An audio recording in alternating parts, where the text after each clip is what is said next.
Hello all welcome to my channel Ragaruchi Vihara. Maggi 2 మినిట్స్లో అయిపోతుందో లేదో తెలియదు, కానీ ఈ ప్రిపరేషన్ అయితే ఖచ్చితంగా 2 మినిట్స్లో అయిపోతుంది. And it's very very useful. దీన్ని పప్పుల పొడి లేదా పుట్నాల పొడి అంటాము. చాలా మందికి ఇది తెలిసే ఉంటుంది, బట్ ఎవరికైనా చాలా సింపుల్ మెథడ్ కావాలి అంటే ఇలా ట్రై చేయండి. బెస్ట్ పార్ట్ ఏంటంటే it can be stored for a very long time in an air tight container without refrigerator.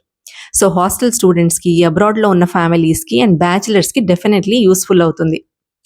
దీన్ని వేడి అన్నంలోకైనా నెయ్యి వేసుకొని తినొచ్చు, లేదా చల్లని అన్నం చద్దన్నంలోకి కూడా తినొచ్చు. నూనె వేసుకొని తింటే చాలా బాగుంటుంది, ప్రిఫరబుల్లీ గ్రౌండ్నట్ ఆయిల్. సూపర్ కంఫర్టింగ్గా ఉంటుంది. ఇది ఇడ్లీ, దోశలోకి ఇంకా పూరిలోకి చాలా బాగుంటుంది. రాయలసీమ సైడ్ ఒరుగులు ఉగ్గాని అని చేస్తాం కదా, అందులోకి స్ప్రింకిల్ చేసుకుంటే టేస్ట్ అద్దిరిపోతుంది. కర్రీస్ లైక్ బెండకాయ కర్రీ, దొండకాయ కర్రీ, కాకరకాయ, బీన్స్, క్యారెట్ కూరల్లోకి స్టవ్ ఆఫ్ చేసే ముందు స్ప్రింకిల్ చేసుకుంటే it works like a binding agent and also a great taste enhancer.